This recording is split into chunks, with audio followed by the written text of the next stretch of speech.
त्याचे पाय माझे चित्ती वाचे वदता शिवनाम तयान बाधी क्रोध काम धर्मार्थ काम मोक्ष शिव देखिता प्रत्यक्ष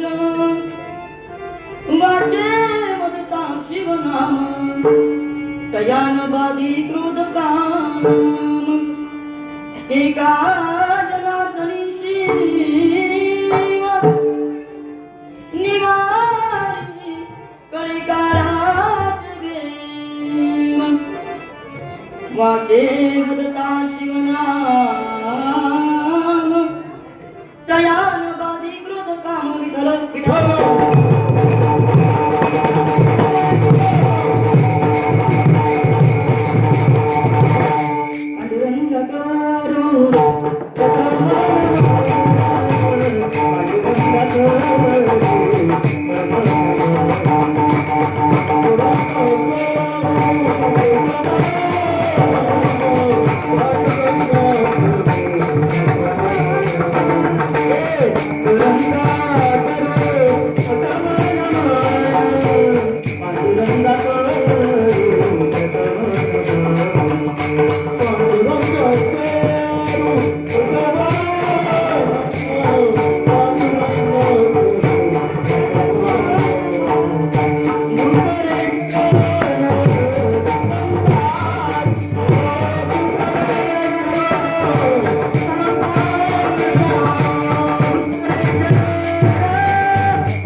समचरण सरोजन सांगरणीला वृंदावन जगान विहित पाणी मंडना मंडनानाम तरुण तुलसी माला कंदरम कणजनेत्रम सदयदवलहासम विठ्ठलम चिंतयामि जयांचे किरिया स्मरण होय सकळ विद्यांचे अधिकरण तेचे बंधू श्री चरण श्री गुरूंचे ते नमस्कारोनी आता मस्तके पायावरी या वारकरी संतांच्या यौत प्रवेश मम वाचमिमां प्रसुत्तं संजीव यत्य किल शक्तिधर स्वधाम अन्यावृषहस्तचरण श्रवणत्वगादि प्राणान् नमो भगवते पुरुषाय तुभ्यं ज्ञानोबरायांच्या दयेनं कृपाशीर्वादानं तुम्ही आम्ही सर्वजण या धर्ममंडपामध्ये जमलोय त्या ज्ञानोबरायांचा 750वा जन्मोत्सव सोहळा यावर्षी उभा महाराष्ट्र साजरा करतोय तुम्ही ऐकताय ना सगळेजण हो दादा आणि म्हणून मला असं वाटतं त्या ज्ञानोबरायांना आपण कीर्तनामध्ये बोलूया आणि मग कीर्तनाला सुरुवात करूया काय म्हणते कारला तर बोलवायचं का ज्ञानोबरायांना अगोदर कीर्तनामध्ये बोलवायचं आणि मग कीर्तनाला सुरुवात करायची चालेल ना हो नाही काहीतरी बोला की चालेल का नक्की चला मग दोन्ही हात वरती करा दोन्ही हात वरती ज्ञानोबांना बोलवायचंय हो म्हणून बाकी काही नाही ज्ञानोबरायांना बोलवायचंय दोन्ही हात वरती हा ओम नमो ज्ञानेश्वरा ज्ञानेश्वरा ओम नमो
जगद्गुरु श्री संत तुकोबाराय आदी करून सर्व संतांच्या चरणी साष्टांग अभिवादन करते, मायबाप शब्दांना वंदन करते आणि या कीर्तन रूपी सेवेला सुरुवात करते.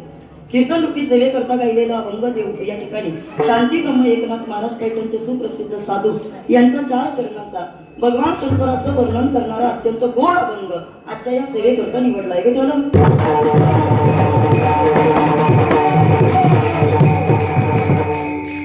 आपल्या असणाऱ्या कारला या गावामध्ये अतिशय प्रेमानं आनंदानं भक्तिमय अशा वातावरणामध्ये भगवान शिवशंकराच्या मंदिराच्या 15व्या वर्धापन दिनाच्या निमित्तानं ग्रामस्थ मंडळी शिवशंकर तरुण मंडळ कारला यांच्या संयुक्त विद्यमानं ज्यांनी मला इथं आमंत्रित केलं. या ठिकाणी परम आदरणीय परम श्रद्धे वास्तविक पाहता त्यांनी मला त्यांचं नाव घेण्याकरता नकार दिला होता, पण असं बिनवाशी कुठल्या गावामध्ये जाऊ नये, बरोबर आहे ना. कुठलं तरी नाव असलं, ओळख असली म्हणजे बरं असतं. त्यामुळं या ठिकाणी ज्यांच्या विनंतीला मांडून इथे येण्याचा योग प्राप्त झाला आमचे परमार्थ प्रेमी परम आदरणीय परम श्रद्धेय माननीय भाऊसाहेब विश्वनाथ गुलावडे की ज्यांच्या विनंतीला मान देऊन इथे येण्याचा योग आणि त्या निमित्तानं तुम्हा माईबापांचं दर्शन झालं.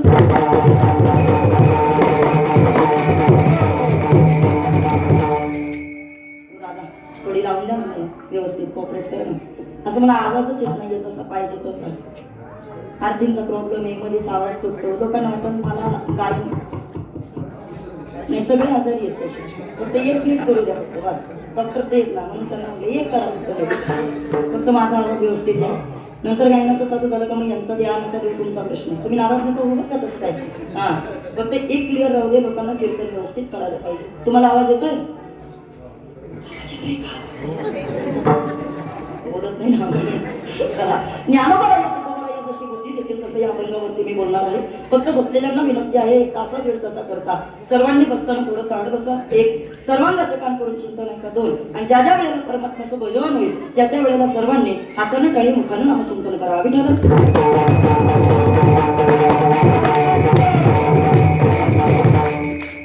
आतापासून नावं घ्यायला सुरुवात केली तर बरोबर 9 वाजेपर्यंत नावं संपतील एवढी माझी ओळखीचे चेहरे आज येतात. ते माहिती का तुम्हाला? हा, सगळे माझी परिचयाची माणसं, सगळे वारकरी संप्रदायावरती प्रेम करणारी माणसं. आणि विशेष म्हणजे अनंत दादा, ही सगळी माणसं अशी आहेत काही संप्रदायावरती जगणारी नाही, संप्रदाय जगलेली माणसे इकडची आहेत. हा, तुम्ही सगळ्यांनी माझ्या कीर्तनामध्ये बाबा टाळी घेऊन उभं राहावं. मी अजून एवढी मोठी झाली नाही, कारण मी फार बारीक आहे तुमच्या समोर. फार फार मार्ग केला या जुन्या लोकांनी बाबा. मोठे मोठे साधू संत तिने सायास केले, प्रपंची असताना मन नाही गोविले. काहीच केलं नाही यांनी, फक्त भजन केलं. भजन गावाचं गाव पण टिकवलं, गावाचा परमार्थ टिकवला. आणि म्हणून या लोकांनी आमच्या सारख्यांच्या कीर्तनामध्ये उभं राहणं म्हणजे जणू काही एखाद्या बालकानं आपल्या बापाच्या ताटामध्ये जेवायला बसायचं आणि त्या बापानं आपल्या लेकाकडे टुकू टुकू पाहायचं. हे सगळं असं झाले आता. पण तरी सुद्धा माझ्यापेक्षा वयानं ज्ञानानं अनुभवानं मोठी मंडळी आहेत तुम्ही. काय बोलेल तेवढं पदरामध्ये पाडून घ्या. तासाभरा करता देवाचं गोड चिंतन तुम्हाला आम्हाला पाहायचंय. ऐका, नाथ बाबा या ठिकाणी अभंगामध्ये भगवान शंकराचं वर्णन करतात. पहिल्या चरणामध्ये नाथबाबांनी त्याच्या स्वभावाचं वर्णन केलं, दुसऱ्या चरणामध्ये त्याच्या नामाचं वर्णन केलं, तिसऱ्या चरणामध्ये त्याचं सामर्थ्य जगाला दाखवून दिलं आणि चौथ्या चरणामध्ये त्याचा महिमा जगाला सांगितला. विठ्ठल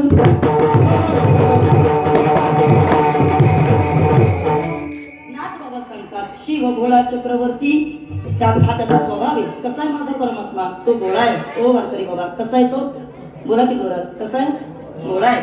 ऐका इकडं पहा, नाथबाबांनी सांगितलं देवाचा स्वभाव कसा आहे, तर देवाचा स्वभाव अत्यंत भोळा आहे. मग नाथबाबा तुमचा देव भोळा आहे, मग तुम्ही काय करता? नाथबाबांनी सांगितलं, त्याचे पाय माझे चित्ती, त्याचे पाय माझ्या चित्तामध्ये मी ठेवतो. बरं बरं बरं ज्ञानोबा, आता नाथबाबा तुम्ही आम्हाला सांगता कुणी कुणी बरं या ठिकाणी देवाचे पाय चित्तामध्ये ठेवले? पुढे विषय येणारे ज्ञानोबा यांनी ठेवले, तुकोबा यांनी ठेवले, आधी करून सर्व संतांनी भगवंताचे पाय चित्तामध्ये ठेवले. पण आज मात्र नाथबाबा सांगतात त्याचे पाय माझे चित्ती. पुढे गेल्यानंतर नाथबाबांनी दुसऱ्या चरणामध्ये त्या देवाच्या नामाचं महत्व सांगितलं. काय आहे देवाचं नाम? तर आता इकडे पहा, वाचे वदता शिवनाम तयान बाधी क्रोध काम. जो जो कोणी देवाच्या नामाचा जप करतो, जो जो कोणी देवाच्या नामाचं स्मरण करतो आणि जो जो कोणी वाचेनं देवाचं नामस्मरण उच्चारतो त्याला काम आणि क्रोध आदी विकार जडले जात नाही. हा त्याच्या नामाचा फायदा आहे. पुढे जाऊन तिसऱ्या चरणामध्ये नाथबाबांनी तुम्हाला आम्हाला त्याचं सामर्थ्य सांगितलं, देवाचा महिमा सांगितला. काय आहे बरं देवाचं सामर्थ्य?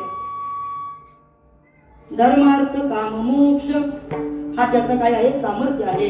शिव देखिता प्रत्यक्ष, धर्माचं काम असू दे, अर्थाचं काम असू दे, काम असू दे, नाहीतर बाकी कोणतंही या ठिकाणी तुमचं काम असेल, पण त्या परमार्थाला पाहिल्यानंतर तुमची सगळी कामं होतात, असं नाथबाबांनी तिसऱ्या चरणामध्ये त्याचं सामर्थ्य सांगितलं. आणि मग शेवटच्या चरणामध्ये त्याचा महिमा सांगितला. तुम्ही आम्ही प्रत्येक जण बाबा कशाला घाबरू न घाबरो, पण इथं बसलेले तुमच्या माझ्या सकट प्रत्येक जण मरणाला घाबरतात. बोला पटकन, बरोबर आहे का चुकी? काहीतरी बोला की बाबा, बोला बोला.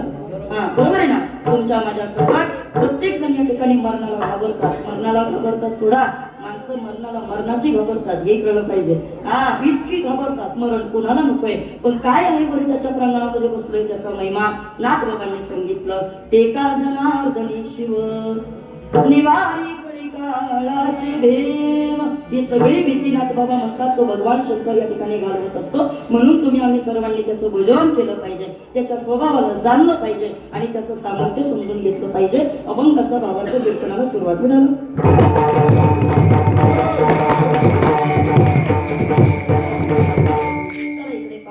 साधक आणि साधन या दोन गोष्टी तुम्हाला आम्हाला आजच्या या अभंगामध्ये पाहायच्यात. एक, तिथपर्यंत जाण्याचा मार्ग सांगितला. काही अभंग असे असतात जे फक्त साधन या ठिकाणी अभंगामध्ये सांगतात. काही अभंगामध्ये जिथं पोचायचंय त्या साध्यापर्यंतचा मार्ग सांगितला जातो. पण आता इकडे पहा, हो बघा, या एकमेव अभंगामध्ये नाथबाबांनी साधनही सांगितलं आणि साध्यही या ठिकाणी सांगितलं. काय आहे गुरुदेवाचं साधन? नाथबाबांनी सांगितलं, तुम्हाला त्याचे पाय चित्तात ठेवावे लागतील, तुम्हाला त्याचं नामस्मरण करावं लागेल, हे झालं साधन. पण पुढे गेल्यानंतर साध्य काय? तर तुमचं काम क्रोध विकार जाणार आहे, तुम्हाला धर्म अर्थ काम मोक्ष हे सगळं मिळणार आहे आणि नवे तर तुम्ही शेवटच्या काळामध्ये मृत्यूवरती सुद्धा विजय मिळणार आहे, हे त्याचं साध्य. विठ्ठल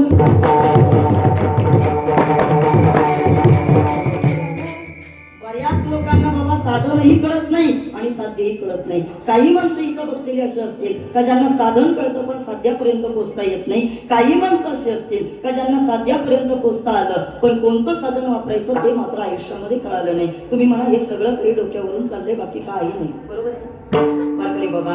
बऱ्याच वेळेला असं होतं, काय आम्हाला ज्या गावाला जायचंय, मला बसलेल्या सगळ्या लोकांनी सांगा, ज्या गावाला जायचंय वास्तविक पाहता आपल्याला त्या गावाला जाण्याकरता साधन चांगलं मिळालं पाहिजे, साधन योग्य मिळालं पाहिजे. मला बसलेल्या सगळ्या लोकांनी उत्तर द्या. बोला बोला पटकन. ओ कारला दैवली, सगळ्यांनी उत्तर द्या आणि मला आता सांगा, कारण एक गाव नाही बरं का, हा सगळी गावं आली. ऐका, मला जर या ठिकाणी एखाद्या गावाला जायचं असेल, कल्पना करा, मला पंढरपूरला जायचंय. कुठे जायचंय? पंढरपूरला जायचंय. आता पंढरपूरला जाण्याकरता तसे अनेक मार्ग आहेत, पण माझ्याकडे गाडीची सोय नाही आणि मी ठरवलं की मला एसटीने जायचंय. बरोबर आहे ना? बोला दादा पटपट बोला.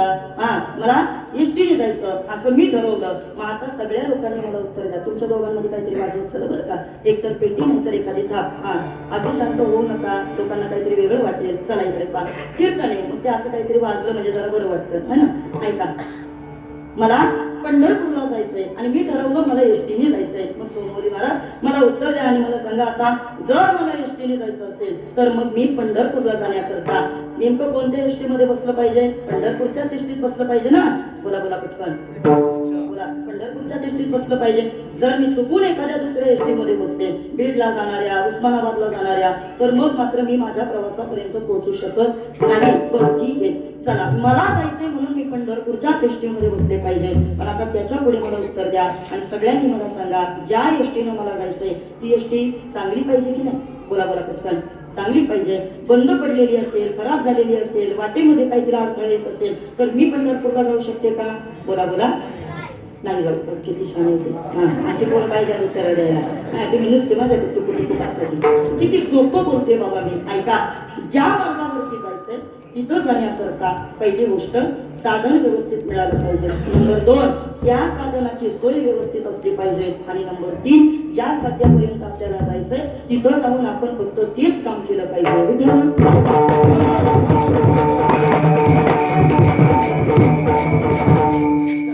बऱ्याच लोकांच्या चेहऱ्यावरती असा प्रश्न आहे की ताई, तुम्ही वारकरी या ठिकाणी भगवान शंकराची उपासना करता, तुम्ही वारकरी या ठिकाणी कधी कधी विठ्ठलाची भक्ती करता, तुम्ही वारकरी कधी कधी आई एकविरेला गेल्यानंतर तिथं देवीचे अभंग म्हणता, मग आम्हाला जरा हे गणित सांगा, तुमचा एका दगडावर पाय नाही का? बोला बोला बोला असा काही लोकांचा प्रश्न आहे ना. काही लोक म्हणतात काही अहो काय तुम्ही 10 ठिकाणी पाय ठेवून चालता, इकडं आलं का इकडचं बोलायचं, तिकडं गेलं का तिकडचं बोलायचं. ऐका, पण वास्तविक पाहता वारकरी संप्रदाय आपल्याला काय शिकवतो ऐका ना दादा. वारकरी संप्रदाय आपल्याला असं शिकवतो, जशा पद्धतीनं एखादी सासरवाशील बाई लग्न करून आल्यानंतर एखाद्या पतीच्या घरी गेल्यानंतर तिचं लग्न तिच्या पतीशीच झालेलं असतं. बोला बरोबर तिचं लग्न तिच्या पती बरोबर झालेलं असतं.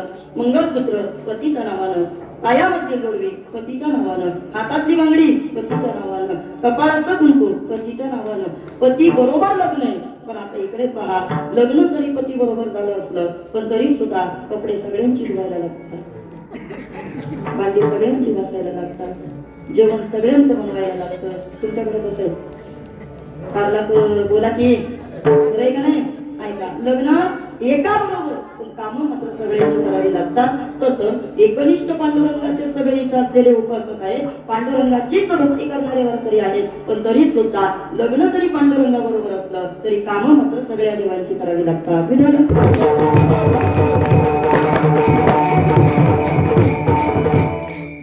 आता आम्हाला कळालं ताई की एक धरला चित्ती आम्ही रघुमारी सापती असं म्हणणारे वारकरी आता शंकराची उपासना का करतात. आणि वास्तविक आता खरं सांगू का, विठ्ठल या शब्दाचा अर्थच आहे. वि म्हणजे विधाता, ठ म्हणजे नीलकंठ आणि ल म्हणजे लक्ष्मीकांत. या शब्दाचा अर्थ आहे वि म्हणजे विधाता म्हणजे ब्रह्मदेव, ठ म्हणजे ज्यानं नीलकंठ धारण केला तो. आणि म्हणून वारकरी म्हणत असतात परब्रह्मलिंगम म्हणजे पांडुरंगम. ज्याला डोक्यावरती घेतलेला आहे तो असणारा शंकर आणि तोच असणारा या ठिकाणी महादेवाचे पिंड विठ्ठलाच्या डोक्यावरती पाहायला मिळते. म्हणून वारकरी सगळेजण त्याचं भजन करतात.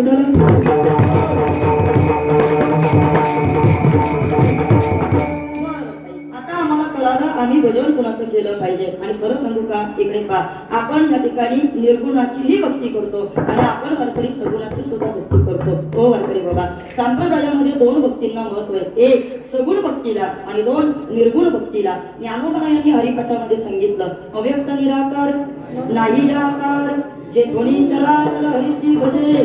ऐका, निर्गुण निराकार परमात्मा डोळ्यानं नीट दिसत नाही, तो आम्हाला या डोळ्यानं कळू शकत नाही. वारकरी बाबा, भक्ती कोण केली पाहिजे? कोण बरं भक्ती करतं? अण्णांना वैकुंठवासी प्रातस्मरणीय गुरुनाम गुरु जगन्नाथ अण्णा पवार अण्णांना एका साधकानं प्रश्न विचारला, अण्णा परमार्थ कुणी करायचा? आम्हाला उत्तर द्या. ओ कार्याची लोक ऐका, विचारला अण्णा परमार्थ कुणी केला पाहिजे? आम्हाला उत्तर द्या. अण्णांनी सांगितलं परमार्थ बाबा गोरगरिबांनी केला पाहिजे. बोला पटकन, कुणी केला पाहिजे? गोरगरिबांनी केला पाहिजे. कहो अण्णा असं बोलता? अण्णा म्हटले श्रीमंत माणसानं बाबा परमार्थ कधी त्याच्याकडनं होत नाही. बोलेल मी तुम्हाला, पा श्रीमंत माणसाकडनं परमार्थ होत नाही, परमार्थ फक्त गरीब लोकांकडनं होतो. आजही इथं बसलेल्या प्रत्येक वर्गाला माझी विनंती आहे, ऐका, तुम्ही मला जर विचारलं ताई तुम्ही असं कसं बोलता, तर मला तरी असं वाटतं माझ्याकडं त्याच्याकरता पुरावा आहे. बाबा श्रीमंत माणसाला काही कामच नसतं, हे माहिती का तुम्हाला? काही काम नसतं आणि मग काम नसल्यामुळे ती नको ती कामं करत असतात, हे पण नसेल माहिती तुम्हाला. मग त्यांचा वेळ ते टीव्ही पाण्यामध्ये घालवतात, मोबाईल पाण्यामध्ये घालवतात, नको तिथं घालवतात. पण इकडे पहा ना, शेतावरती जाणारा माणूस बाबा काकडा करत शेतावरती निघतो, हे माहितीये का? शेतात काम करणारी बाई बाबा तोंडानं भजन म्हणत असते. भजन काय म्हणते? भजन. घरामध्ये बसले तर तिचं बाबा काही ना काहीतरी भजन चालू असतं, तिचं गुणगुण चाललं असतं. मला काय म्हणायचं थोडं बारकाई नाही का, परमार्थ कुणी केला पाहिजे? अण्णा म्हणायचे परमार्थ हा गरिबांकडनं होतो, श्रीमंत माणसाकडनं परमार्थ होईल असं अजिबात नाही. श्रीमंती माणसाकडं निवळ निस्तेजता पाहायला मिळते, पण गरिबीमध्ये सुद्धा जे औदार्याचं तेज पाहायला मिळतं त्याला परमार्थ असं म्हटलं जातं. विठ्ठल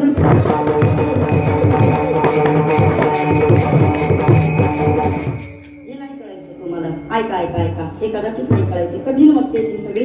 त्याच्याकरता जुन्या कीर्तनकारांची कीर्तनं ऐकायला लागतात बा. मी ऐकते भाऊ महाराज, मला आवडतात ते सगळे कीर्तनं म्हणून मी ऐकत असते. पण आता सोपं करून सांगते. इकडं पहा, गरीबाच्या घरी गेलं का बाबा, एखाद्या बाईला म्हटलं ना चहा ठेवा, का तिच्याकडे एवढं मोठं पातेल असतं.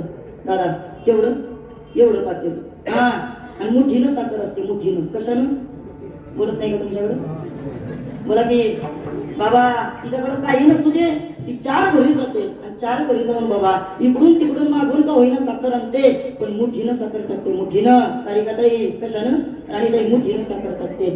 ऐका, गरीबाच्या घरी गेल्यानंतर मुठीनं साखर आहे, श्रीमंत माणसांकडे मूठ नसते, मग ते त्याचा काय बोलता असं मी नाही बोलते बा, मला जायचंय परत इकडनं. श्रीमंत माणसाकडं तसेही श्रीमंतांकडे चमचे फार असतात बा. विठ्ठल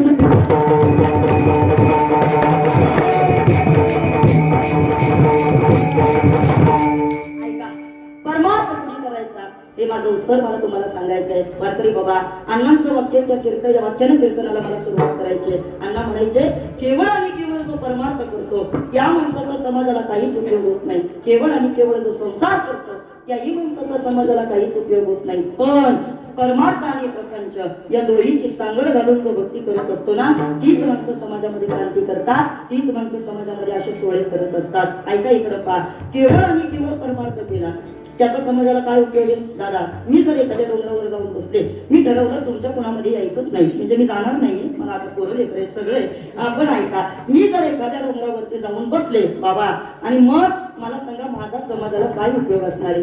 काहीच उपयोग नाही. ऐका, नुसता परमार्थ करणारा माणूस त्याचा समाजाला उपयोग होत नाही. बर, जो केवळ आणि केवळ संसार करतो त्याचाही समाजाला काही उपयोग होत नाही.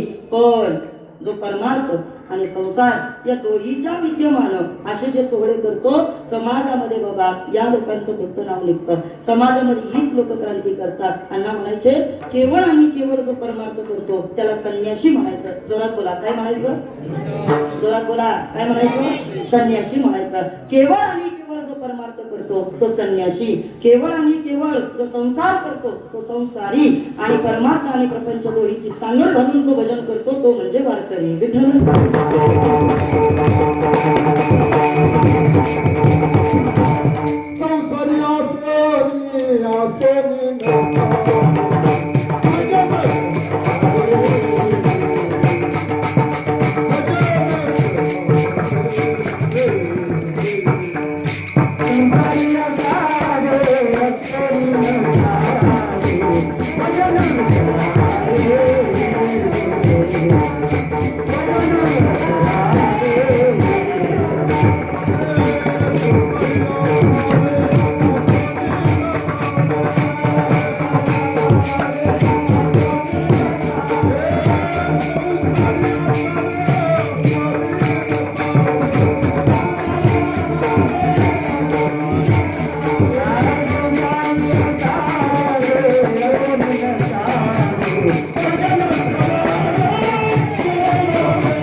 जितकी प्रमाणात येणार ना तेवढं मी चिंतन लांब होणार.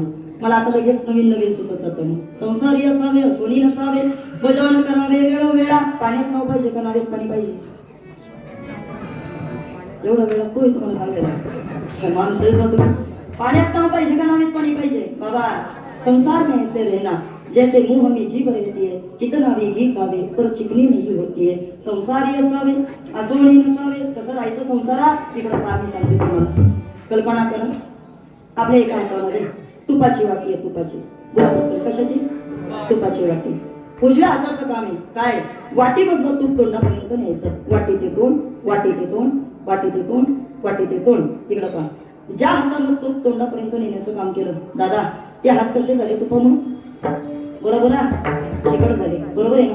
ऐका, पण ज्या जीवेनं ते तूप आतमध्ये ढकलायचं काम केलं ती जीभ चिकट झाली का? बोला ना, नाही ना? ऐका, संसार में ऐसे रहना, संसारामध्ये असं राहायचं जैसे मुंह में जीभ रहती है, तोंडामध्ये जीभ राहते. कितना भी घी खावे पर चिकनी नहीं होती है. संसारी असावे, आसोनी नसावे. विठ्ठल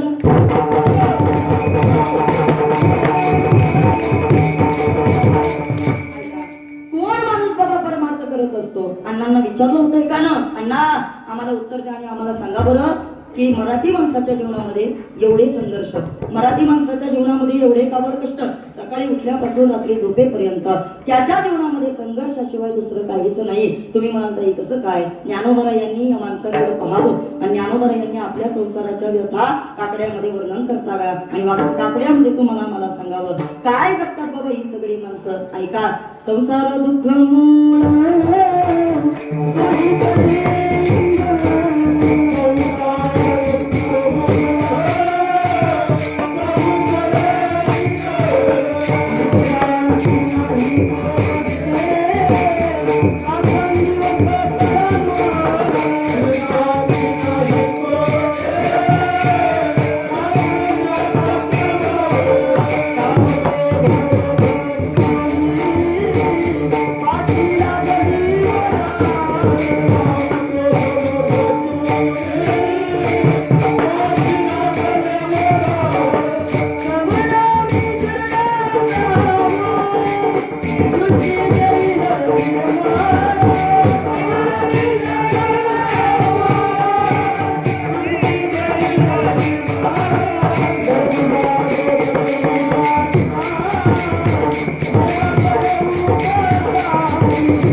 हे पटलं बा आपल्याला. हा बघा इकडे पण वारकरी बाबा असं भजन झालं पाहिजे, असं भजन.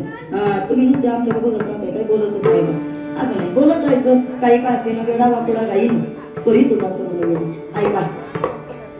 अण्णा म्हटले संसाराचं दुःख ज्ञानोबा यांनी पाहिलं आणि काकड्यामध्ये सांगितलं काय आहे संसाराचं दुःख. प्रमाण वारकर यांची पाठ आहे. पण आता ऐका. संसार दुःख मुळ सोयीकडे इंगळ विश्रांती नाही कोठे रात्रंदिवस तळमळ काम क्रोध लोभ शुनी पाठी लागली ओढाळ कवना मी शरण जाऊ दृष्टी देईल निर्मळ दुःख बांधवडी आहे हा संसार सुखाचा विचार नाही कुठे सुख पाहता जवळ पडे दुःख पर्वता एवढे. आता इकडे पहा. मग अण्णांना विचारणार ना एवढं दुःख जर मराठी माणसाच्या जीवनामध्ये आहे मग तरी सुद्धा 2-2 तास ही लोक कीर्तनामध्ये एवढ्या तेजस्वी चेहऱ्यानं कशी काय बरोबर असू शकतात. ऐका आता उत्तर.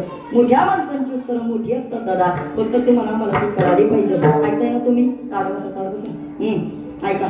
अण्णांनी उत्तर दिलं आणि सांगितलं मराठी माणसाच्या जीवनामध्ये इतकं या ठिकाणी त्रास आहे, मराठी माणसाच्या जीवनामध्ये इतकं या ठिकाणी शिनभाग आहे, पण तरी सुद्धा मराठी माणसाच्या चेहऱ्यावरती एवढी प्रसन्नता पाहायला मिळते. याच्या मागचं कारण एकच आहे. मराठी माणूस म्हणजे विजेची वायर आहे. काय विजेची वायर आहे, पण त्याच्या चेहऱ्यावरच असणारं तेज म्हणजे आतमध्ये विराजमान असलेले ज्ञानोबा तुकोबांचं चैतन्य.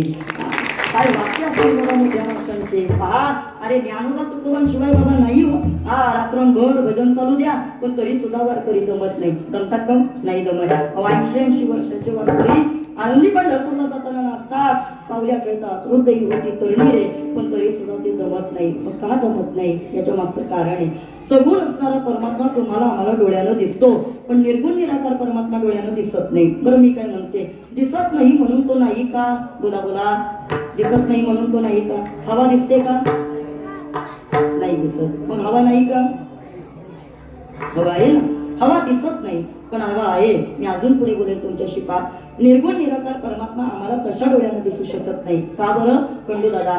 तो पाहण्याकरता गुरुची कृपा असावी लागते. ज्ञानोबा म्हटले मग जरदई सद्गुरु जेने कारिला हा संसार पुरु मनोणी विशेष त्या ध्रुव विवेकावरी निवृत्ती दादांची कृपा माझ्यावरती झाली आणि त्याचा परिणाम असा घडला. साधू संत माय बापाचे का दयेचे सागर भावाचे मुख्य स्थान भक्तीचे ते माहेर तिही केले कृपादाना मस्तके ठेवीला कर माया मोहनी रसले शुद्ध झाले कलेवर बोधपुत्र निर्माण झाला जेव्हा माता म्हातारी मरून गेली तेव्हा भक्ती बहीण धावून आली गावा. आता संध्या कैशी करू केशवागा झाली संध्या संदेह माझा गेला आणि आत्मा रामहृदयी प्रगटला. तुम्ही म्हणणार ताई अजून पुढे काही आहे का. ऐका आहे. देवाची कृपा होण्याकरता अगोदर या ठिकाणी गुरुची कृपा व्हावी लागते. सोपं बोलते रणांगणामध्ये ज्या वेळेला युद्धाचा प्रसंग चालला, भगवान श्रीकृष्ण परमात्म्याला अर्जुन या ठिकाणी सांगतोय, ए अर्जुना आई तुला या ठिकाणी युद्ध करायचंय, समोर असणाऱ्या लोकांना तुला मारून टाकायचंय. अर्जुनानं सांगितलं, देवा काय बोलतोय तू? आई समोर असणारे माझे आत्पेष्ट, माझे नातेवाईक, माझे कुलगोत्र, माझे सगळे सोयरे, माझे गुरुबंधू, माझे पितामह, मला त्यांना मारायचं नाही, माझं ठरलंय. आता मधला धनुष्यबाण अर्जुनानं ठेवून दिला. पण आता ऐका ना उल्हास दादा, जसा अर्जुनानं धनुष्यबाण ठेवला, मग भगवंतानं अर्जुनाला सांगितलं, अर्जुना तू मारलं नाही म्हणून हे काय मरणार नाहीत का? बोला बोला, तू मारला नाही म्हणून हे काय मरणार नाही का? उपजेते नाशी नाशी देते पुनरुपेरीसे हे ठिकाणी इंद्रजैसे परिभ्रमेगा. अरे सृष्टीवरचा प्रत्येक जीव हा फक्त माझ्या बोलण्यानं बोलतो, माझ्या चालण्यानं चालतो. चाले हे शरीर कोणाची असत्य, कोण बोलवी तो हरिविन, म्या बोलविल्या, म्या चालविल्या, म्या हलविल्या, असं बरंच काही काही अर्जुनाला सांगितलं. पण शेवटी भगवंतानं अर्जुनाकडे पाहिलं आणि मग देवाला कळलं, अर्जुनाच्या सगळं डोक्यावरून गेलं. देव म्हटले, अर्जुना आई मी तुला फक्त एवढंच सांगतो, तू समजतो तेवढा मी नाहीये. काय झालंय, माणसाला जे सहज मिळतं त्याची किंमत माणसाला राहत नाही. बोला बोला कारल्याचे लोक, काय म्हणते तुमचं? जे सहज मिळतं माणसाला त्याची किंमत राहत नाही. सोपं बोलू का? गावामध्ये आपल्या एखादा जर पोरगी किंवा एखादा मुलगा जर एखादा कीर्तनकार असेल तर सामान्य माणसं बाबा त्या व्यक्तीविषयी सगळं माहीत असतं ना त्यांना. मग बऱ्याच वेळेला लांबचा एखादा पाहुणा जर गावामध्ये आला तर गावातल्या लोकांना विचारलं, काय हो तुमच्या इकडचे अमुक अमुक महाराज म्हणे, ओळखता का त्यांना? आपली लोक व्यवस्थित उत्तर देतील याची कोणतीच गॅरंटी नाही. सुरुवातीतून होत असते ते ना, ते आमच्याकडे लहानाचं मोठं झालं तिथून सुरुवात असते. म्हणजे जी गोष्ट सहज माणसाला मिळते त्याची वास्तविक माणसाला किंमत कळत नाही. भगवंतानं अर्जुनाला सांगितलं, अर्जुना तू समजतो म्हणजे मी तेवढा नाहीये. तुला काय वाटतं? तुझ्या घोड्याचा करारा करतो, तुझ्या बरोबर मी या ठिकाणी तुझ्या घोड्यांना पाणी पाजतो, तुझा रथ थाकतो आणि ही सगळी कामं मी तुझी करतो म्हणून मी काय तेवढा आहे का? अर्जुन म्हटला, मी तर तुला तेवढंच समजतो. पण मग मात्र भगवंतानं सांगितलं, अर्जुना ऐक आता कान उघडे ठेवून, तू समजतो मी तेवढा नाही. मग जो समुद्र पैलाडी देखीजे, जो समुद्राच्या पलीकडे पाहतो, मुंगी के पग में घुंगरू बांधे वो भी अल्लाह सुनता है, मुंगीच्या पायात त्या घुंगराचा आवाज सुद्धा ज्याला येतो ना, अर्जुना तो म्हणजे मी आहे. तुला माझं स्वरूप तसं कळणार नाही, ते कळण्याकरता तुला अगोदर गुरुची कृपा घ्यावी लागेल आणि मग तुला माझं स्वरूप कळणार आहे. जैसे डोळे अंजन भेटे ते वेळी दृष्टीसी पाटा फुटे, मग वास पाहिजे ते प्रगटे महानिधी, का चिंतामणी आली हाती सदा विजय वृत्ती मनोरथी, तैसा मी पूर्ण काम निवृत्ती ज्ञानदेव म्हणे आणि म्हणून जाणते गुरु भजिजे, जेने कृतक कार्य वैजे, मूळ सिंचने सहजे, शाखा पल्लव संतोषती. आणि एकदा पाठी कृपा झाली का ज्ञानोबा यांसारखा देव आपल्याला सुद्धा दिसेल. कसा दिसला ज्ञानोबांना? ऐका, अनंत रूपे अनंत वेशे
ज्ञानोबा म्हटले.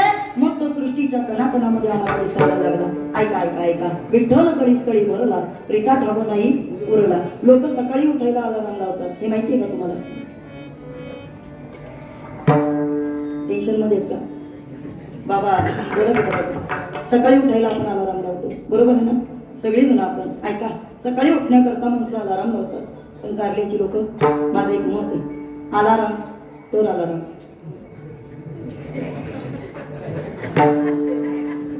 नाही कळलं तुम्हाला? ज्याला कळलं त्याला कळलं, बाकीच्या पहिल्या पाहिजे असं वाटतं.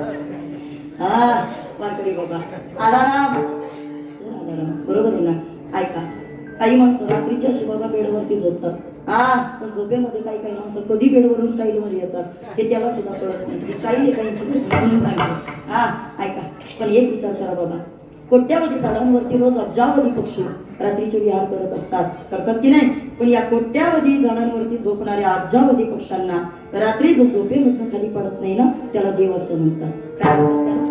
देव असं म्हणतात. त्याला जगाची काळजी दादा, वृक्षाची पान हाले ज्याची सत्ता, झाडाचं पान सुद्धा त्याच्या सत्तेशिवाय हालू शकत नाही. त्याला निर्गुण निराकार रूप असं म्हटलं जातं. विठ्ठल जळी स्थळी बरोला रीता ठाम नाही उरला, तो मी दृष्टीने पाहिला विठ्ठलची विठ्ठल. आता ऐका, तो निर्गुण निराकार परमात्मा आपल्याला तसा कळणार नाही. भगवान शंकराच्या आईचं वडिलांचं नाव कोणाला माहितीये का? बोला बोला. त्याला 1-1 रुपया बक्षीस आहे. बोला बाबा.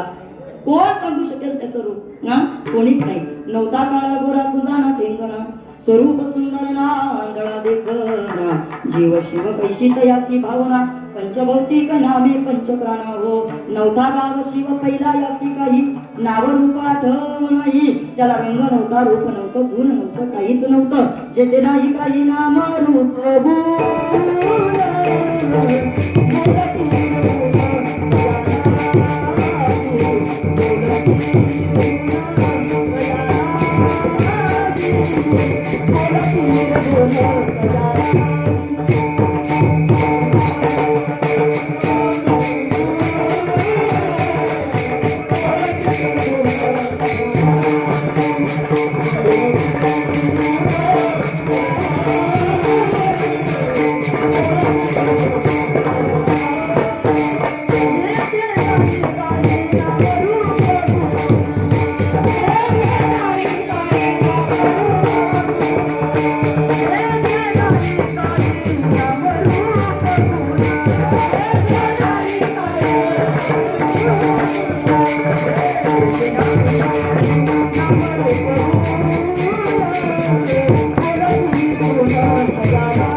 जेथे नाही काही नाम रूप गुण, बोलती निर्गुण तया लागी, रंग नाही रूप नाही नाही वर्ण छाया, निराकार निर्गुण तुची रघुराया. ओ वारकरी बाबा, त्याला रंग नाहीये, त्याला रूप नाही, त्याला आकार नाही, त्याला गुण नाही. पण ऐका ना, ज्ञानोबराया म्हटले तुम्हाला आम्हाला बघताना तो तसा कळणार नाही. बरोबर आहे का? सोपं बरोबर. इकडे माझ्याकडे पहा.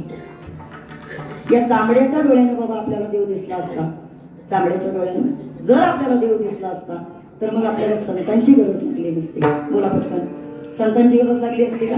नसती लागली. मग आता ऐका, कर्म मार्गाने देवापर्यंत जाता येतं, उपासना मार्गाने देवापर्यंत जाता येतं, आणि ज्ञान मार्गाने देवापर्यंत जाता येतं. पण आता इकडं पहा, काय असतो ताई कर्माचा मार्ग, काय असतो उपासनेचा मार्ग, काय असतो ज्ञानाचा मार्ग? सोपं बोलते आणि पहिल्या चरणाकडे येते. ऐका, कर्म जे आहे ते 50% स्वातंत्र्य आणि 50% पारतंत्र्यामध्ये राहतं. महिला वर्ग. उपासना आहे ती मात्र 100% पारतंत्र्यामध्ये राहते. पण ज्ञानोत्तर भक्ती आहे, एकदा का त्या ज्ञानाच्या भक्तीपर्यंत पोहोचलं तर साधक 100% स्वातंत्र्य अनुभवतो. अजून पुढे बोलते. इकडं पहा, लग्न करून आल्यानंतर सुरुवातीच्या कालखंडामध्ये जेव्हा एखादी बाई आपल्या मालकाच्या घरी जाते, त्यावेळेला मी त्या मालकाची कोणीतरी लागते हा भाव तिच्या मनामध्ये असतो, आणि मग त्या मालका करता ती अत्यंत प्रामाणिकपणे संसार करत असते. बोला काय मत आहे तुमचं? बोला बोला. सुरुवातीच्या कालखंडामध्ये मी त्याची कुणीतरी लागते हा भाव तिच्या मनामध्ये असतो, म्हणून तिचं काम करणं चालू असतं. पण एकदा का लग्नाला 7-8 वर्ष झाली, 1-2 पोरं झाली का मग तिची डेअरिंग वाढते. बोलत नाही का? मग तिची डेअरिंग वाढते. म्हणजे सुरुवातीच्या कालखंडामध्ये मी त्याची कुणीतरी लागते हा भाव तिच्या मनामध्ये होता, पण आता मात्र तिचा भाव बदलला. मी त्याची कुणीतरी लागते असं नाही, मग आता बोला हेच माझे कोणीतरी लागतं ते हा तिचा भाव झालेला असतो. पण एकदा का लग्नाला 50-60 वर्ष लोटली का मग कुठल्या तरी कोपऱ्यामध्ये म्हातारा आपल्या म्हातारीला म्हणत असतो, काय ग काय चार लोक तू माझ्यावर सारखी खिकसत असते, काय मला सारखी वाटेल तसं बोलत असते, अगं एवढं पुढे बोलत असतात का, अगं तुझ्यातून माझ्यात पुढे फरक आहे का. पण हे कळण्याकरता 50 वर्ष जावी लागतात, तेवढं मात्र खरं विठ्ठल.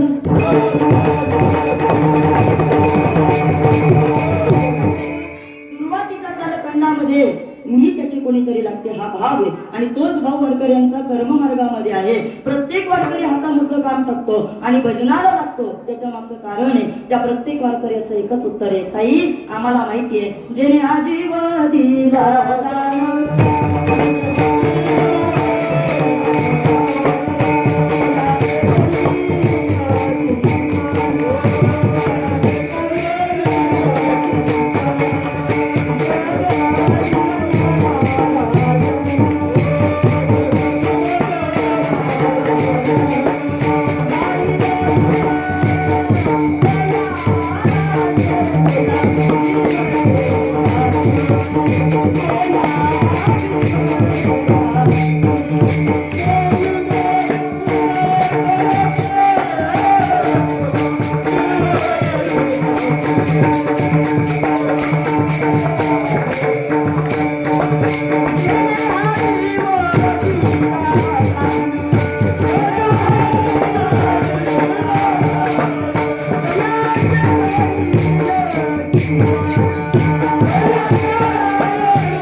जेणे हा जीव दिला दान तयाचे करील चिंतन.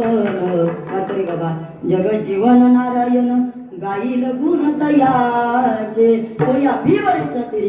प्रत्येक वारकऱ्याला माहितीये कर्म करण्याकरता बाबा देवाची गरज आहे. कागा सासूरवाशी मज केले भगवंता आपुली या सत्ता स्वाधीनता ते नाही. सासूरवासा भेटो जीव ओढे तुझं पाशी आता होई विशी रज्जा राखी आमचे. तो बाबा या मांडायचे देवा बरोबर देवाला म्हणायचे देवा भक्ती तुझी करतो उपासना तुझी करतो आणि जर तुझ्या उपासनेमध्ये जर मला विघ्न आणले तर देवा मग तुझी भक्ती करून उपयोग काय. तुझे दास्य करू आणि मागो खावया दिक झाले जिने माझ्या पंढरी राया. दिक झाले जिने माझ्या पंढरी राया काय गावी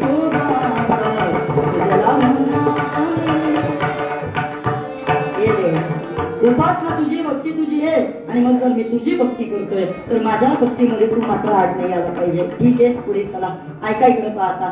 पुढे गेल्यानंतर एक मार्ग चालतो त्याला उपासनेचा मार्ग म्हणतात. पण उपासनेचा मार्ग कठीण आहे. भक्ती ते कठीण सुळावरी दपोळी. तुमचं आमचं काय झालंय आपल्याला लागली ऐकायची सवय. बोला पटकन कशाची ऐकायची सवय.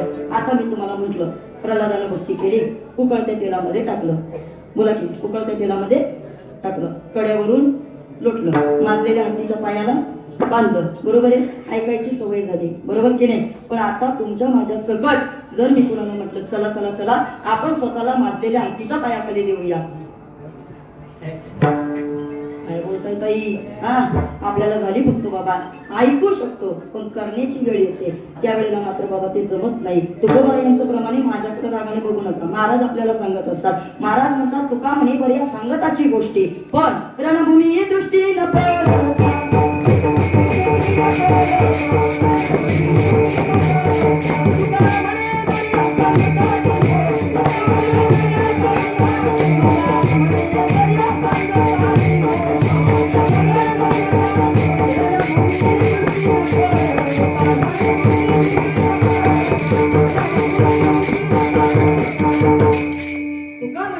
सांगताची गोष्टी पण वारकरी बाबा रणभूमी दृष्टी न पडता. मग ताई जर आम्हाला या उपास्य मार्गाने आम्हाला जाता येणं शक्य नाही मग आम्ही काय केलं पाहिजे. आपण ज्ञानापर्यंत पोहोचलं पाहिजे. पण ज्ञानोत्तर भक्तीमध्ये काय होतं भगवंताचं निर्गुण निराकार स्वरूप कळतं आणि मग सगुण साकार स्वरूप त्याला दिसायला लागतं. तुकोबारायांनी नाथबाबांनी ज्ञानोबारायांनी फक्त त्यांच्या स्वरूपाचं वर्णन केलं त्यांच्या स्वभावाचं वर्णन केलं. आज नाथबाबांना विचारलं नाथबाबा तुम्ही ज्या देवाची उपासना करताय आम्हाला सांगा त्या भगवान शंकराचा या ठिकाणी स्वभाव काय आहे कसा आहे बरं तुमचा देव. नाथबाबांनी उत्तर दिलं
चक्रवर्ती त्याचे पाय माझे चित्ती नाथ बाबांच्या पहिल्या चरणामध्ये वारकरी बाबा त्या देवाचा स्वभाव सांगतात. काय सांगतात?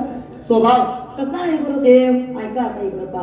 नाथ बाबांनी सांगितलं माझा देव भोळा आहे. बोला पटकन जोरात. कसा आहे? जोरात बोला. कसा आहे? भोळा आहे. हो आई माझं मत आहे, तुमचं नाही मला माहिती पण माझं मत आहे. ऐका माणसं लबाड आहे. तुमचं काय मत आहे? बोला आता. माणसं लबाड आहे. खरं बोलायला काही हरकत नाही. पण बाबा हो जगतात बाबा माणसं लबाड आहे. परवा दिवशी एक जण मला भेटला होता. मला म्हणला ताई माणसांचं जाऊ द्या पण म्हणले अहो तुमच्या वारकरी सगळ्याच असतं लबाड आहे. त्याला उत्तर दिलं, म्हटलं दादा वारकरी लबाड नाही, म्हटलं आता लबाडांनी म्हटलं माळा घातल्या त्याला आम्ही तरी काय करायचं. आता प्रॉब्लेम झालाय म्हटलं सगळं दुनिया आता फसत चालली बा. आता आमची काही चुकी नाही राहिली याच्यामध्ये. पण आता इकडं पहा बाबा जग आता या ठिकाणी पहिल्यासारखं राहिलं नाही. अरे जुन्या लोकांमध्ये प्रेम होतं, जिव्हाळा होता, माणुसकी होती, आपुलकी होती, नातीगोती होती. आता राहिले का? बोला बोला पटकन. कॉम्पिटिशन शिवाय बाबा आता माणसं बोलत नाही. स्पर्धा चालू झाली. स्पर्धा माणूस माणसामध्ये राहिला नाही दादा. सांगेन मी तुम्हाला कुठंही तुम्ही जा आता फक्त आणि फक्त स्पर्धेची भाषा बोलली जाते. प्रेमाची मायेची पाझर टाकणारी ही जुनी माणसं जोपर्यंत गावात समजून जायचं उलवळे दादा तोपर्यंत आपलं गाव फार श्रीमंत आहे. एकदा ही जुनी पिढी निघून गेली ना प्रेम करणारा माणूस आपल्या गावामध्ये आपल्याला कुठे दिसणार नाही. लोकांना पैशाची भाषा कळते हो, पैशाची भाषा कळते. सांगेल तुम्हाला अरे एखाद्या जुन्या आजीकडे कधी गेलो ना अजूनही ती आजी कधी कधी अशी तोंडावरनं हात फिरवते, कधी कधी बाबा पाठीवरनं हात फिरवते. बाय काय सुंदर बोलते ग तू असं कधी कधी बोलते. आणि कधी आमच्या वयाची असू द्या हा बोल ना तर नाहीच असं काही चांगलं हा पण ती डायरेक्ट काय ना काहीतरी खोड्या नक्की काढणार. माणसं बाबा इतकी विचित्र झालीत ना चांगलं शोधतच नाही. कीर्तनाला आलेली 80% लोक कीर्तनकाराच्या चुका काढायलाच बसलेले असतात. कुठं चुकतो काय? एक जण तो त्या दिवशी मला मला म्हटलं संगीताताई तुमचा अभंग सुटला नाही. म्हटलं मी माझा घरी बांधून निघून घरी सोडला. माझ्या डोक्याला लागूच नको म्हटलं बाबा मी फार डेंजर कीर्तन काय आपल्या नादाला नाही म्हटलं पुढे लागायचं.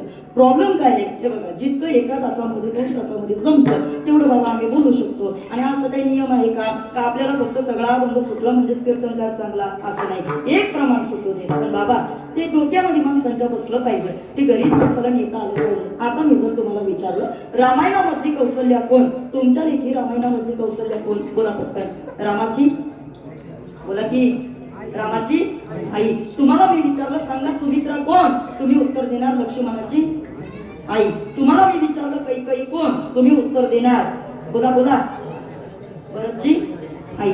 आता इकडं पहा हे झालं तुमचं उत्तर. आता मला निर्गुणाची भाषा जर सांगायची असेल तर मला असं वाटतं बाबा मी तुम्हाला फक्त रामाची आई म्हणून ती सांगू शकणार नाही. मग जिच्या पोटी राम जन्माला येतो ती सामान्य नसणारे, मग ती एक ब्रह्मरूपी शक्ती असणारे, अशी असणारी ती जननी आहे, हे त्याचं उत्तर आहे. विठ्ठल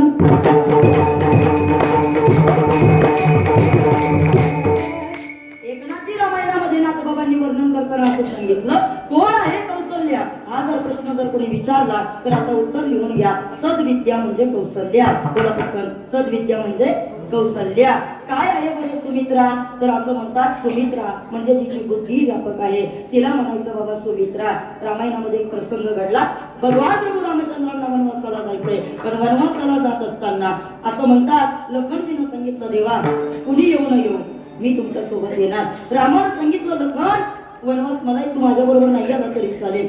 अरे सीता तू माझ्या बरोबर नाही आली तरी चालेल. पण सीतेनं सांगितलं, देवा मी तुमच्या सोबत येणार. याच्या मागचं कारण आहे, जहा जहा आप चलेगे वहां वहां मेरा साया आपके साथ चलेगा. प्रभू निरोप माझा कसला घेता, जेते राघव तेते सीता.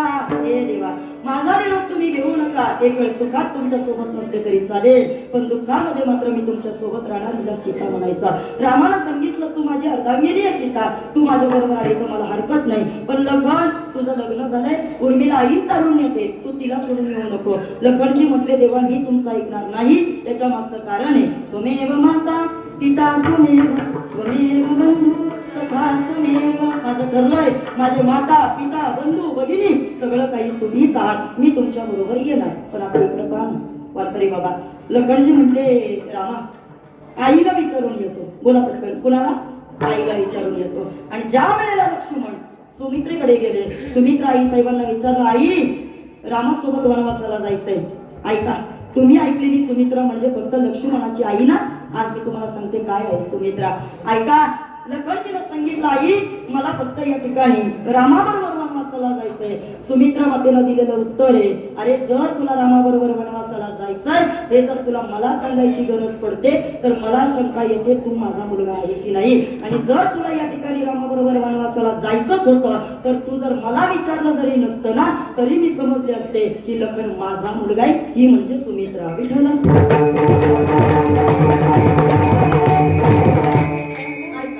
ही व्यापकता आहे बाबा परमार्थाची. आणि म्हणून ती काही एका तासाच्या 1.5 तासाच्या कीर्तनामध्ये लवकर सुटत नाही. पण आता ऐका, देव बाबा भोळा आहे. किती भोळा आहे एका वाक्यात सांगू, ऐका.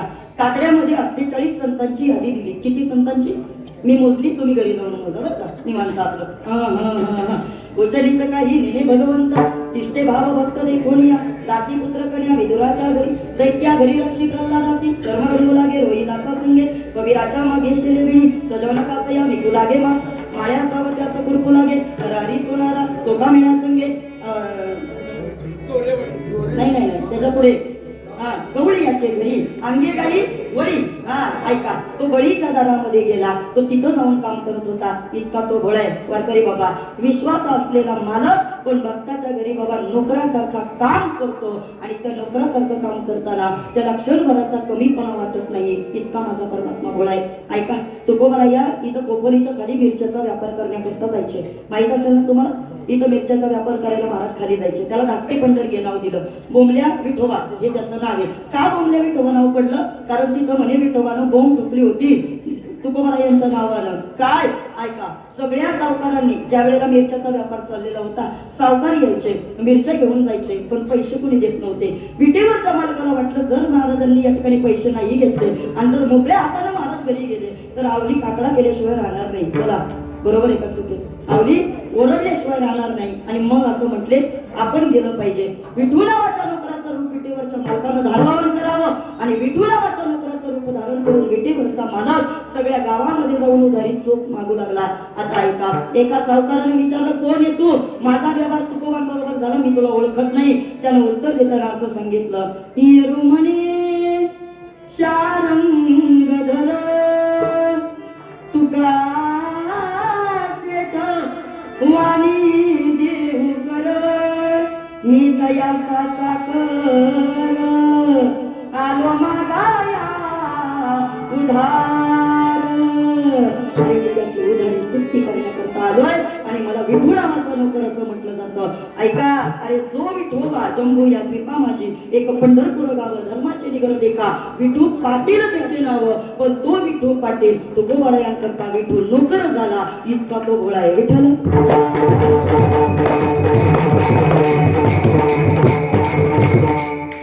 कुबेराला दिलेली लंका वारकरी बाबा रावणाच्या सहज ताब्यामध्ये घेऊन टाकली इतका गोळा.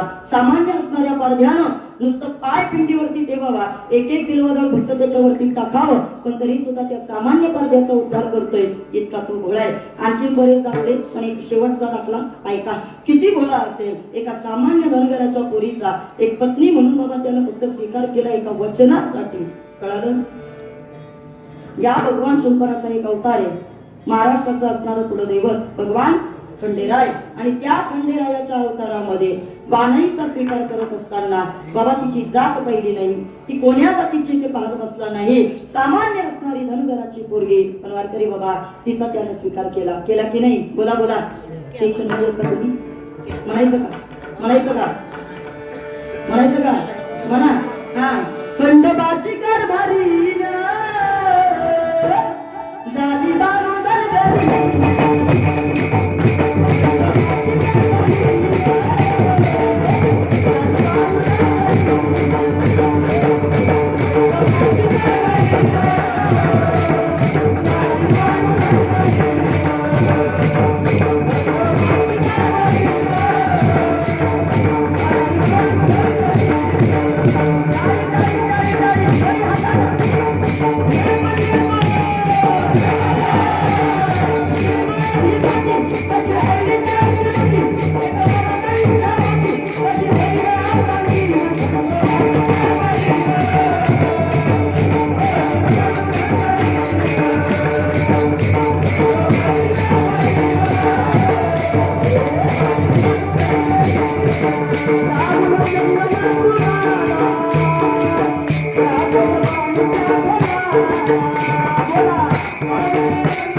खंडोबाची कारभारी झाली बांधण गरीन.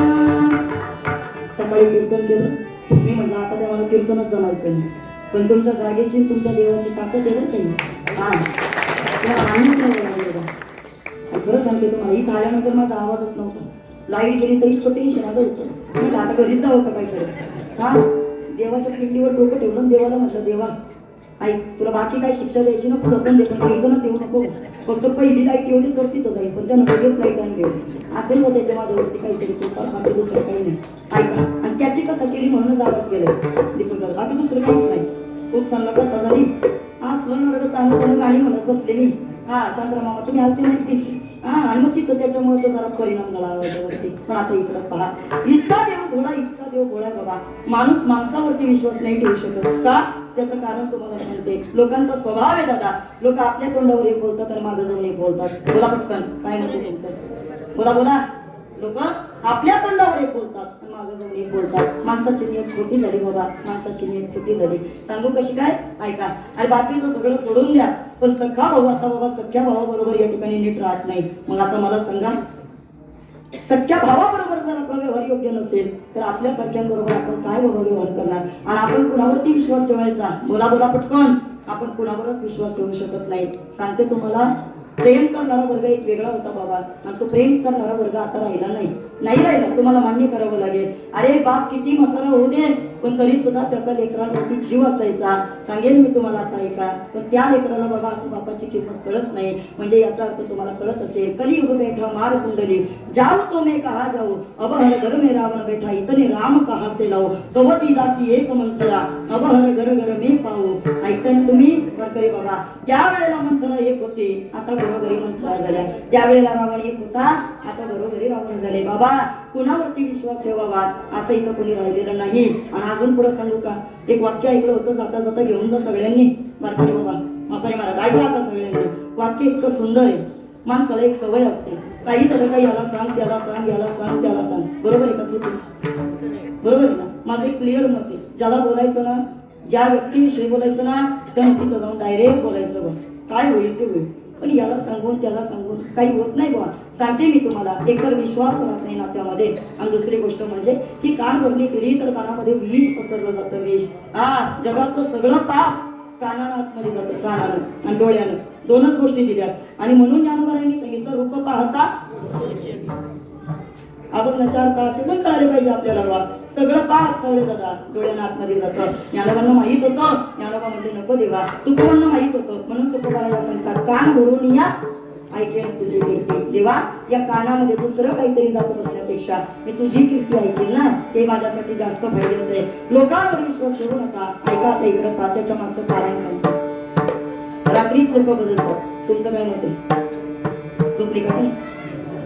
आरच बोलायची पण झाली म्हणून रात्रीच माणसं बदलतात बाबा. ऐका, आज त्याच्या बाजूला उद्या त्याच्या बाजूला, कुणावरच आपण विश्वास ठेवू शकत नाही. जग इतकं स्वार्थी झालं, इतकं स्वार्थी झालं.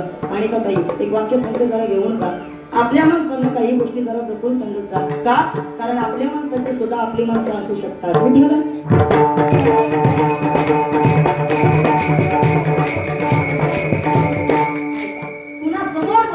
काय बोललं पाहिजे? मला तरी असं वाटतं, याच्या त्याच्याबद्दल बोलत बसण्यापेक्षा गुरुवर्य परमपूज्य डोंगरेजी बाबांचं वाक्य आहे. डोंगरेजी बाबा म्हणायचे, बाकी काही बोलत बसू नका, जब आप अकेले रहते हो तो मेरे गोविंद से बात किया करो, और जब लोगों के बीच आए तो मेरे गोविंद की बात किया करो.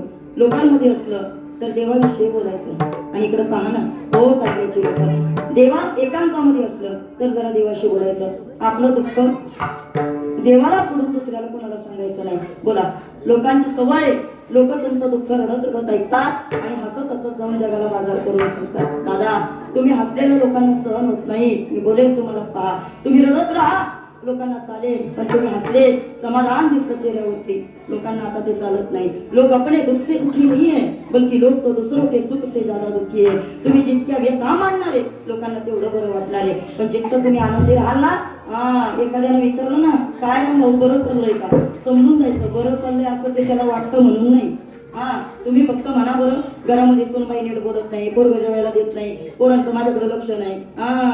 समोरच्याला असं वाटतं जसं रामभाऊचं चाललंय तसंच. पण याच्या उलट तुम्ही उत्तर द्या. कधीतरी जाऊन तुम्ही रामभाऊला सांगा, जर विचारलं ना कसं काय चाललंय, तुम्ही फक्त म्हणायचं काही नाही हो, घरामध्ये सोनबाई लेकी सारखा जीव लावते, पोरग काही कमी पडू देत नाही. अरे काय नाही, गोकुळासारखं माझं घर आहे, एवढं फक्त बोला, त्याच्या पोटात दुखलंच म्हणून समजा. ते लगेच म्हणणार याचं एवढं चांगलं चाललंय कशाला. म्हणजे काय, एकच सांगेल वारकरी बाबा, आता विश्वास ठेवण्यासारखं कोणी राहिलेलं नाही. पण भोळा एकमेव आहे, तो म्हणजे माझा परमात्मा. तुकोबराया सांगतात, तुका म्हणे भोळी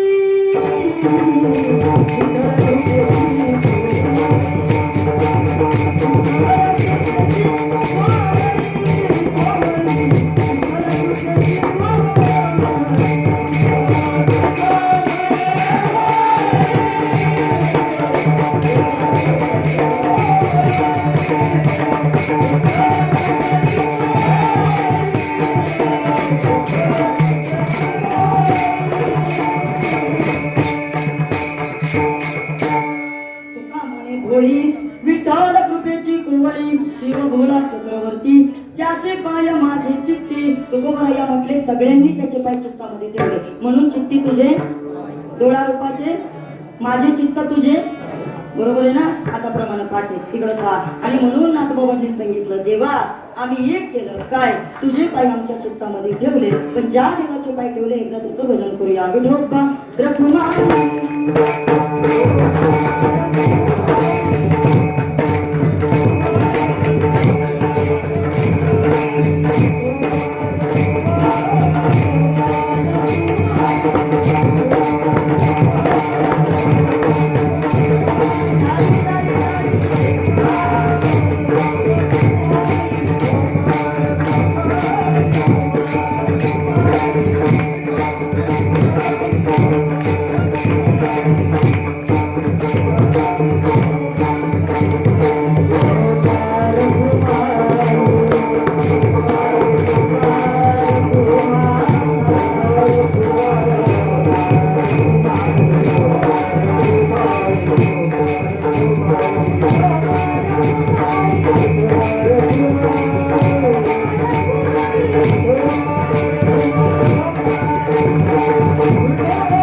अभंगाच्या पहिल्या चरणाचा भावार्थ तुम्ही आम्ही सर्वांनी पाहिला. मला वाटतं जी वेळ मला दिली ती वेळ माझी संपलेली आहे.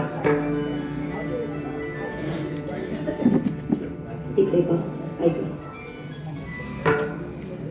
नाथबाबांचा अभंग आजच्या सेवेकरता निवडला भगवान शिवशंकराचा 15वा वर्धापन दिन आहे आणि म्हणून त्याचं काहीतरी नामचिंतन व्हावं, त्याचं काहीतरी गुणगान गायलं जावं, त्या अनुषंगाने या अभंगाची खरं तर निवड केली.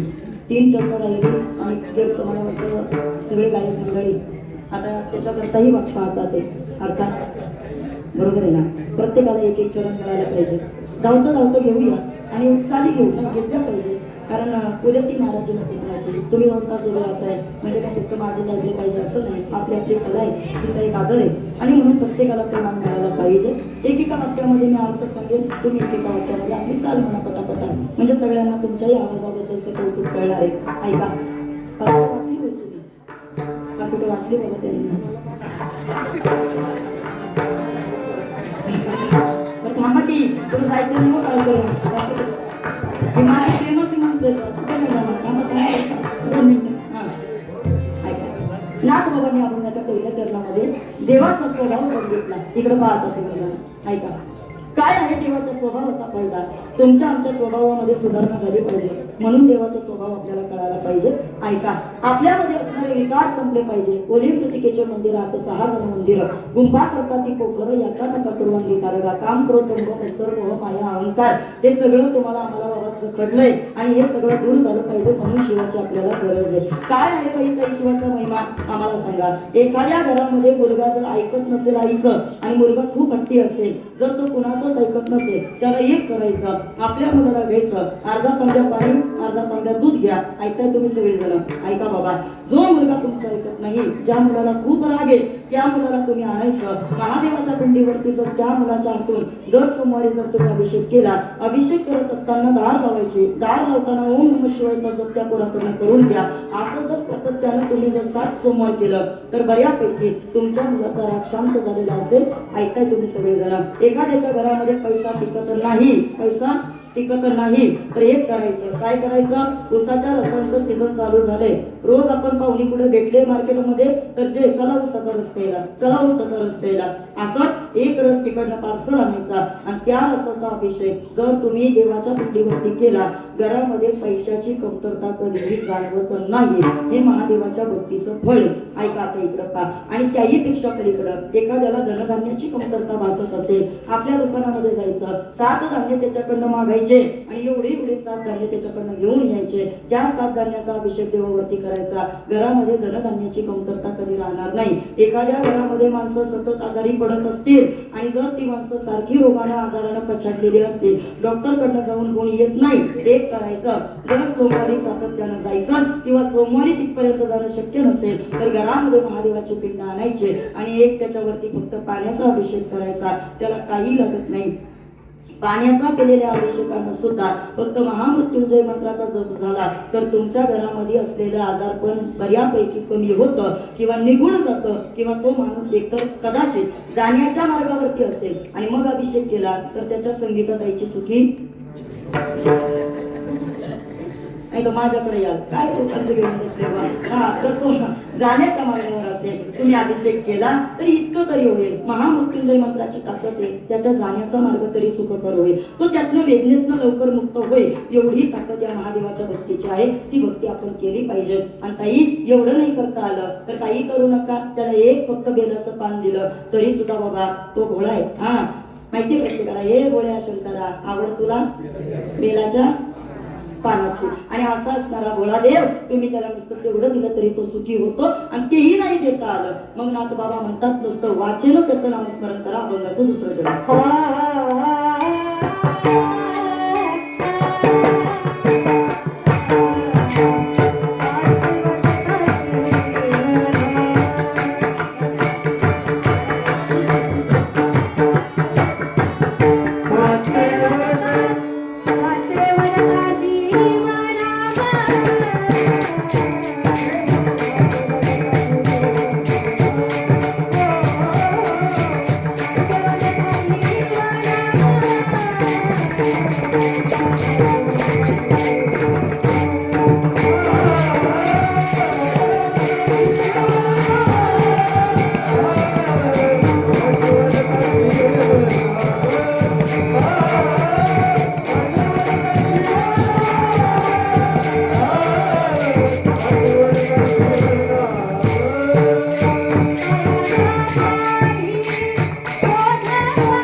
दोन्ही हात वरती. हा, ज्या भगवान शंकराचं नामस्मरण झालं पाहिजे ते नामस्मरण तुमच्याकडनं पण करून घ्यायचंय. दोन्ही हात. हा, धन्यवाद. नम शिवाय. ओम नमः शिवाय.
हर हर शिवनाम तया नवादी क्रोध काम. त्याच्या सामर्थ्याचं वर्णन केलं. काय धर्मार्थ काम मोक्ष शिव देखीता प्रत्यक्ष त्याच्या सामर्थ्याचं वर्णन केलं.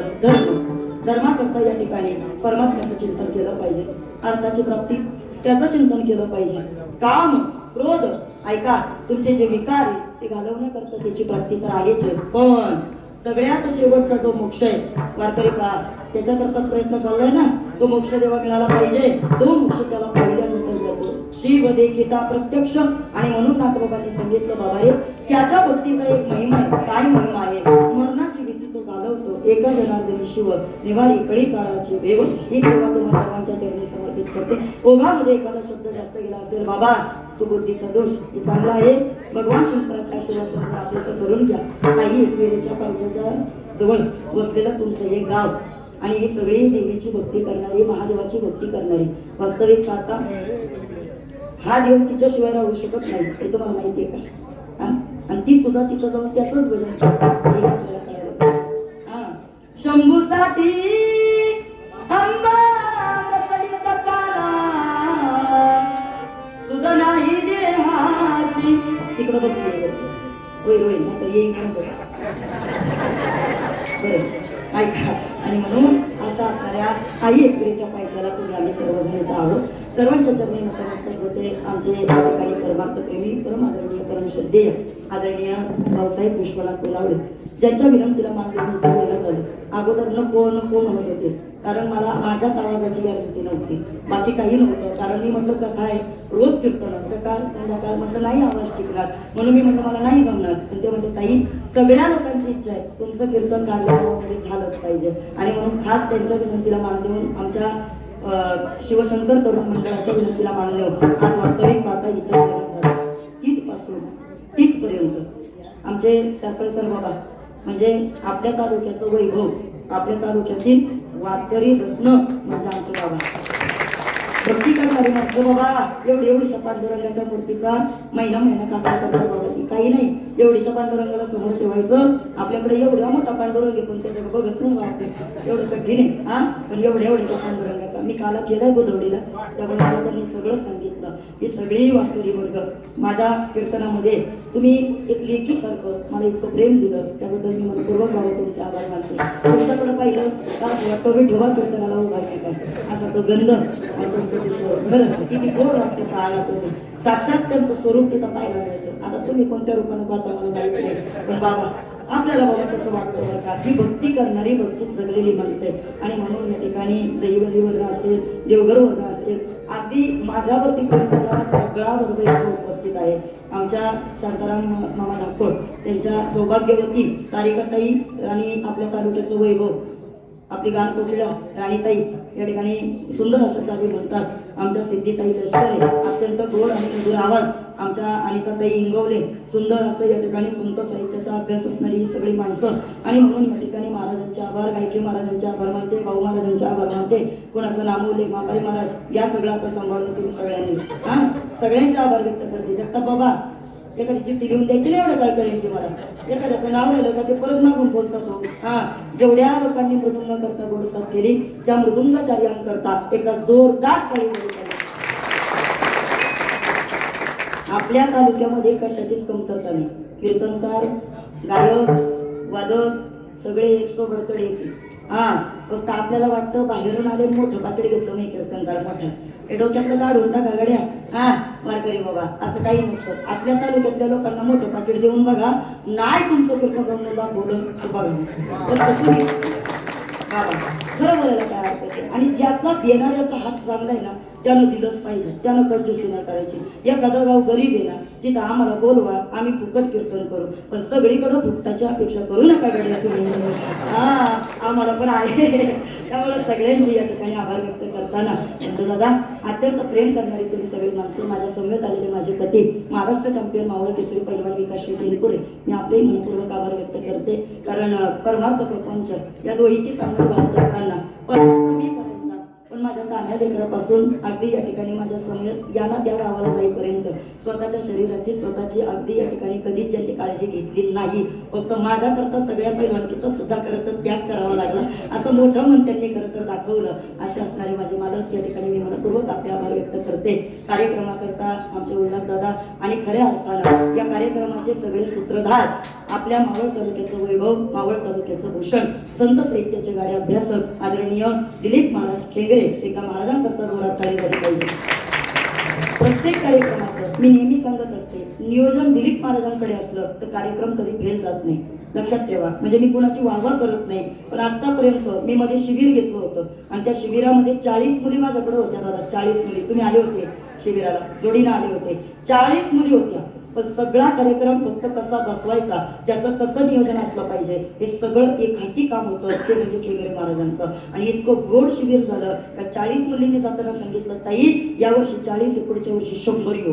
म्हटलं 100 नका येऊ माझं घर बारीक आहे बाकी काही नाही. आणि आम्हाला रुपाली पण म्हटली बरं का रुपाली म्हटली ताई तुमचं घर कमी पडलं शिबिर कारल्यामध्ये ठेवू. पण म्हटलं कारल्याची लोक करतील का नाही कशाल का नाही बोला गेलेच तोंड काढून.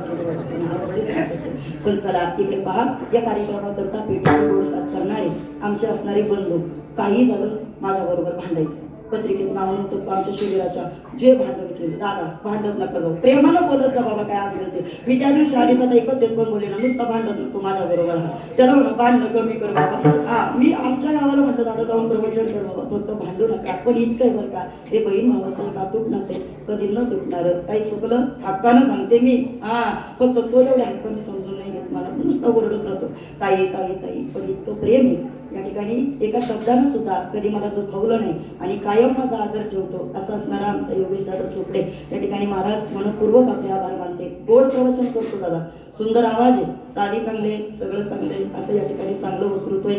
आणि सगळ्यात महत्वाचे आभार आहेत ते म्हणजे त्या संपूर्ण कार्यक्रमामध्ये 1 लाख लोक इथे येऊ शकत नव्हती पण हा कार्यक्रम लाखो लोकांपर्यंत पोहोचवण्याचं महत्वाचं काम ज्या खरं तर मुक्ताईनं केलं, आपल्या असणाऱ्या संपूर्ण मावळचं असणारं एक आगळं वेगळं ब्रँड म्हणून आम्ही जिच्याकडे पाहतो ती म्हणजे आमची रुपाली नाणेकर. या ठिकाणी आळंदी पंढरपूरची वारी करणारी, एक पंढरपूरच्या परतीची वारकरी आणि त्यातल्या त्यात विशेषत्वानं वारकरी संप्रदायावरती प्रेम करणारी आणि माझी असणारी जीवलग, माझी असणारी सखी. माझे जेवढे कार्यक्रम महाराष्ट्राला दिसतात ना ते सगळे कार्यक्रम फक्त ताई रेकॉर्ड करत असते. असं या ठिकाणी जिचं आगळं वेगळं चैतन्य, आगळं वेगळं नाव आहे. मध्ये 6 महिने आजारी होती, मला करमत नव्हतं. मी नेहमी बोलायचे बाई तू लवकर बरी हो, पण आजारपणात कोण काय करणार आहे. पण आता मात्र जिच्या मार्फत या ठिकाणी हा कार्यक्रम संपूर्ण महाराष्ट्र पाहणार आहे अशा असणाऱ्या आमच्या आगळ्या वेगळ्या, तिची आगळी झलक वेगळी झलक आणि परमार्थावरचं आगळं वेगळं प्रेम, नाचावं गावं आणि बागडावं ते फक्त रुपालीनं बाबा. परमार्थ करावा ना अशा पोरींनी करावा. तिला लोक काय म्हणतात याचा ती कधी विचार नाही करत, पण तिच्या मस्तीमध्ये तिच्या नादात ती परमार्थ करते आणि अशी छंदी माणसंच परमार्थ करतात. हा काय म्हणून तो काय म्हणून घरी बसायला लागेल मला तर काही ते कठीण असतं बा. आणि म्हणून या ठिकाणी आमची मावळ मुक्ताई रुपाली माऊली या ठिकाणी ताईंचे आभार व्यक्त करते. आणि कुणाचं नाव उल्लेख राहिलाय का? बोला बोला, तुम्हीच तुमची नावं घ्या नाही तर बा, फक्त नाराज नका हो. वासाला भाजी चांगली केली पाहिजे. छान छान. चला या ठिकाणी आमच्या पाहुणे माणसं इथे उपस्थित आहेत, सर्वांचे आभार व्यक्त करते. दादा लांबून तुम्ही सगळेजण आलात म्हणून सर्वांचे आभार. आणि सिस्टीम मला साधन करता एकदा टाळी ज्ञानेश्वर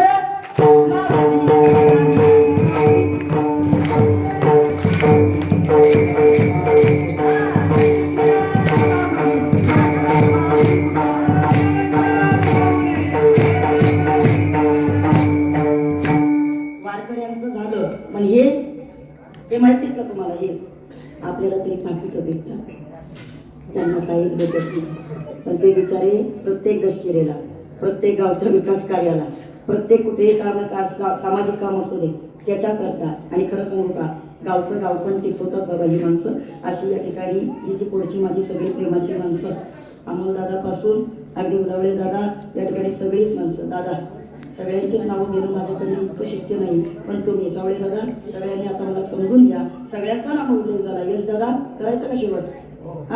चला विठ्ठल जय जय.